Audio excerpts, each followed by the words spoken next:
name is Uriel, and I've made a series of tutorial videos for you in which I want to explain SMW flight and everything that's to it.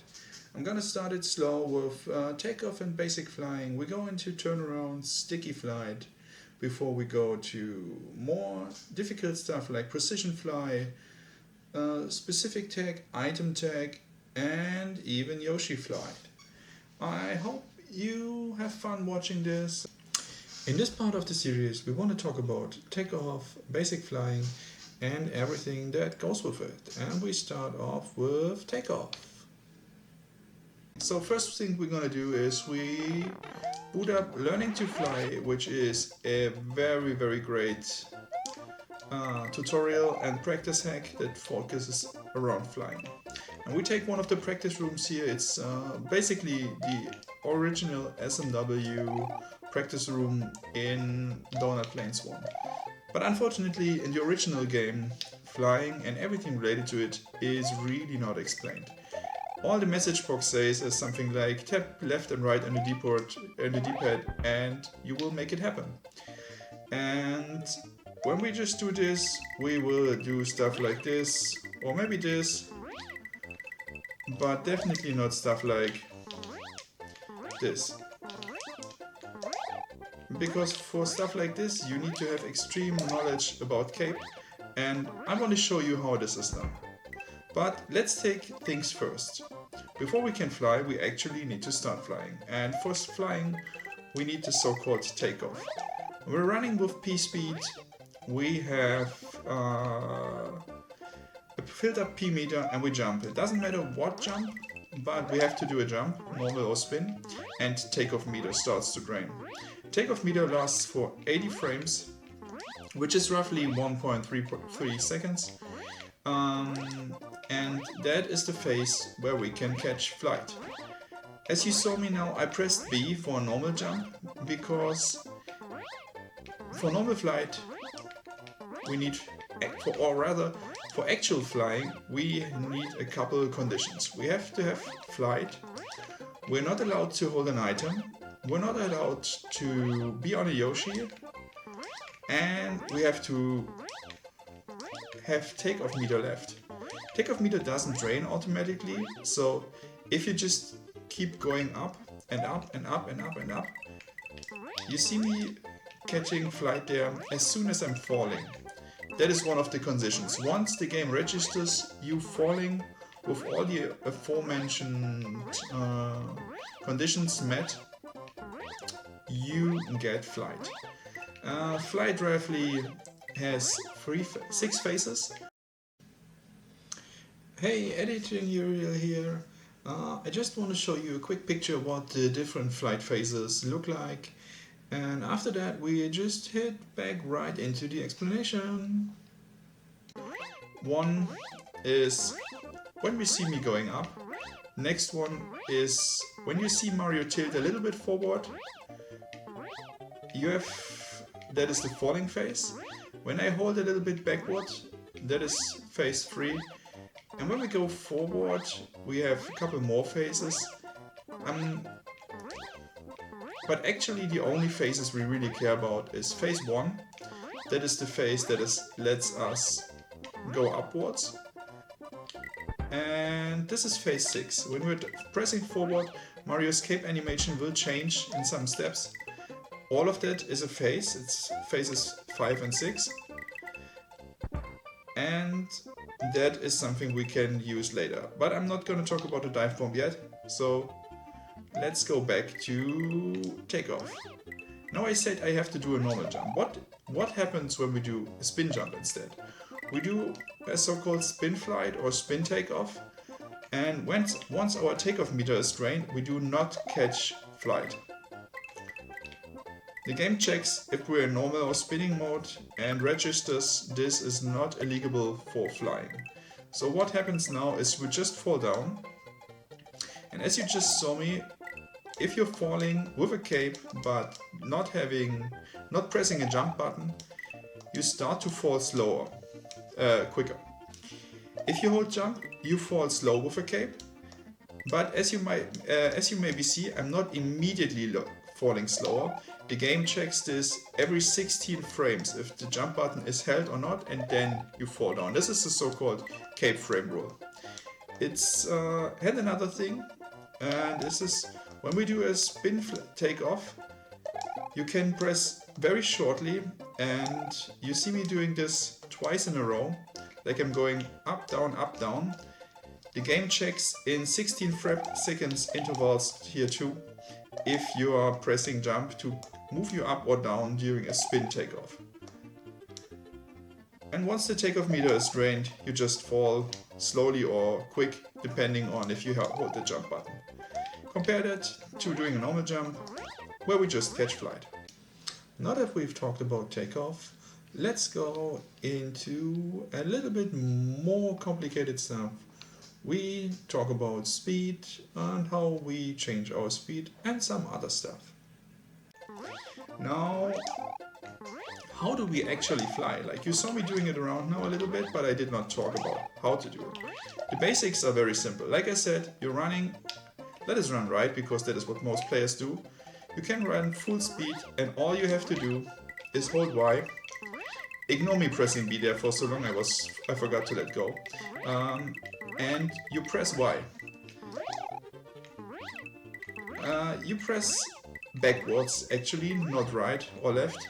It's always the backwards direction you have to do. And you want to do this as soon as you see Mario descending.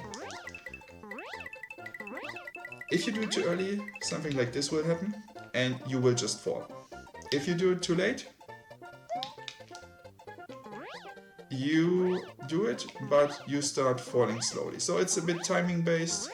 It's possible to keep the same height, but it's also possible to win height with this and climb.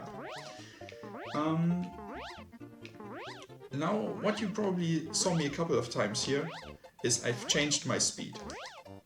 I got slower and quicker. How did I do this? Well, slowing down is a little bit more complicated than speeding up, so I go for speeding up first. It's rather easy actually. You just press forward. Now what happened here is I just held forward all the time, and that's something you want to avoid. If you keep holding forward, you go into the dive bomb state again and slam into the ground. Let me do this again. This is what happens. But what do we want to do if you just want to get quicker? You're flying slow somewhere and you want to be quicker. The best window for that is right after a cape pump. When you move upwards, you can press forward. You see me not changing flight phases into 5 or 6. You just see me going and speeding up. And now comes the difficult part. I said we can slow down. How do we actually do that? Well, one easy solution is when you move upwards and still have takeoff, you can move Mario freely to the left and to the right. It's like you can say I'm jumping, and now you press left or right a little bit. You see how his direction is locked then? As soon as you catch flight, you can't change left or right anymore with pressing left or right, but as long as you're still in takeoff, you can just do this, and your speed is variable too. You can say, hey, I want to go slow to the left, slow to the right. That is one possible way and a good way to get used to in the beginning. One thing I forgot during takeoff, especially for B, you don't have to hold B. Like, you can do a quick B tap, and you will catch flight as soon as Mario falls. This can come in very handy if you don't have much room to the top. The same applies if you bonk a wall above you, and as soon as you're falling, you will get flight as long as you still have Y. If you let go of Y, you're out of the cape state, you are no more flying, and you're falling. So don't just do that. Keep Y held at all times, unless there's a specific reason you want to do this, but we'll come to this later. So, I was at slowing down. Now, this was the first way. We can slow down with deciding our speed on takeoff, during takeoff. Another way is You see it from my inputs there, I'm pressing B there sometimes. Every time you are holding back, you can press B to change your speed. You basically get slower. Let me talk about speed here for a second. Mario's speed is somewhere from -13 to 51. -13 is the slowest speed you can go backwards while looking this direction under normal circumstances. There are ways to prevent that or work around that, but I come to this later. And 51 is the top speed you can have when going forward. But here comes so-called speed oscillation in play. Hey, it's time for a quick detour into speed oscillation. As you see on this graphic here, once we hit 48 speed, instead of speeding up more, we actually decrease our speed because 51 is the actual top speed we can have while flying. And since we can't add 4 to 48 to get to 51, the game decreases our speed by 1. But from that we can go up 1 with 4 speed. So from 47 we go to 51, and now we are in the so-called speed oscillation zone, where we are always decreased by 1 speed until we're back to 47, where we keep the normal 4 speed again. That happens every time you hold forward every frame. So, ideally you want to have 51 speed if you want to go very quick. And it takes a lot of practice to differentiate the speeds there. But basically, the more jittery the background is, the more likely it is that you have 51. Like 48 and 50 don't have a jittery background speed, and 51 jitters a lot more than 49 and 47. That is the top speed Mario can reach, 51. So, now I said what speed ranges we have, but how do we change speed and what ways do we have? Like, every time we press forward, our speed increases by 4, as long as we are below 47 speed. Then speed oscillation kicks in, and I just explained that. So basically every frame increases our speed by 4. Like 4, 8, 12, yada yada yada, you get it. And every time I press B, my speed, while I'm holding backwards, decreases by 6. So +4, -6. Pretty easy, right? I'm gonna leave it at that for now, for speeding up and slowing down, and come back to this when we're talking more about advanced flying and speed control. The gist is, hold forward at the right moment, basically after a cape pump, to speed up, and press B while you're cape pumping, while you're holding back, to slow down. You can go too quick, then you're at 0 and you fall, and you can even go into negative speed like this.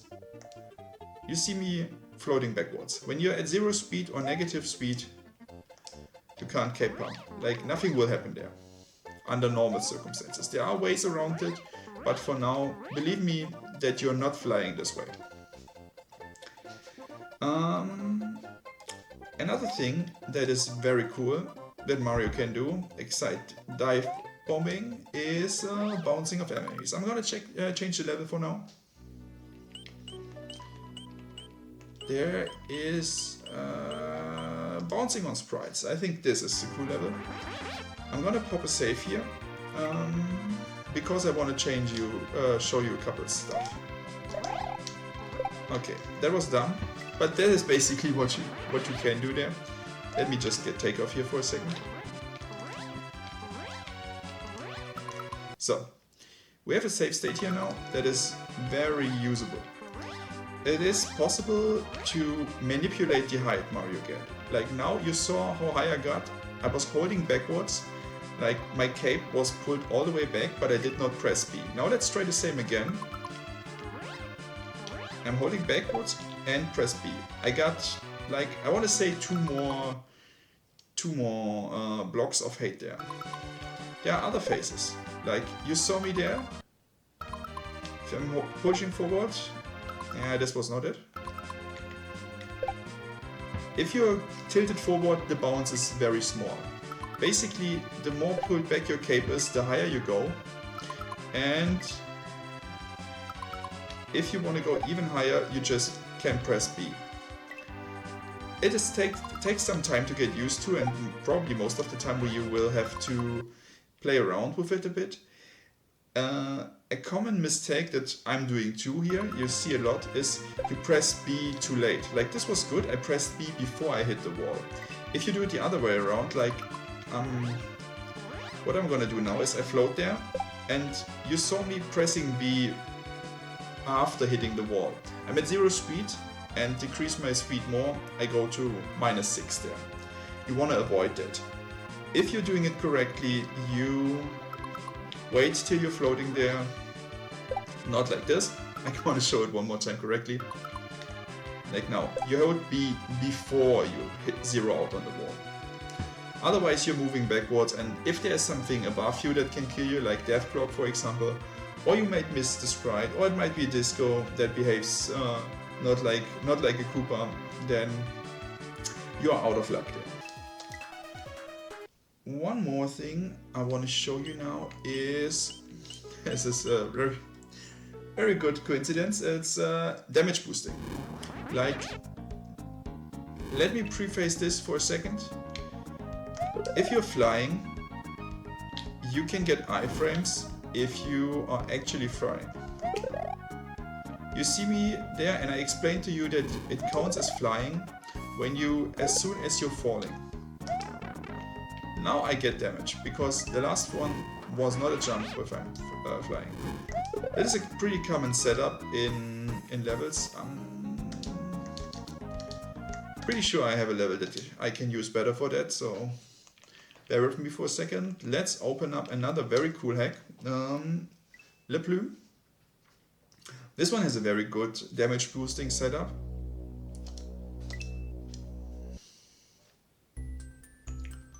I'm not sure what the shortest way to walk there is. We'll find out.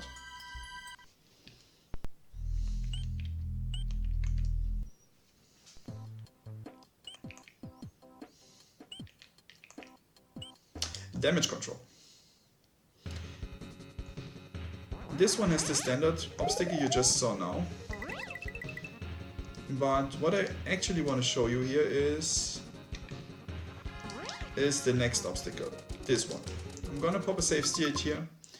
Like, we're flying and there are 2 grinders there. What can we do? Well, we damage boost. You see me flying there, and you get iframes from being hit, and you get put into spinning. Doesn't matter what jump type you had earlier, you get put into spinning. But it's only working, and really only working, if you're flying. Like, if you're not flying... Okay, I was still flying. Let me... No flight, and you immediately take damage and lose the power up. Damage boosting is a very cool and creative way, and like I said in the beginning, you get flight even from very short things. Like, I'm damage boosting there in the beginning. You see me getting iframes. Now I'm not damage boosting. I could damage boost, but I would just plumb to my death there. Hey, I hope you liked the video. I hope you get the other videos I go, and if you learned something, I'm very happy about it. Anyway, see you soon, and bye bye!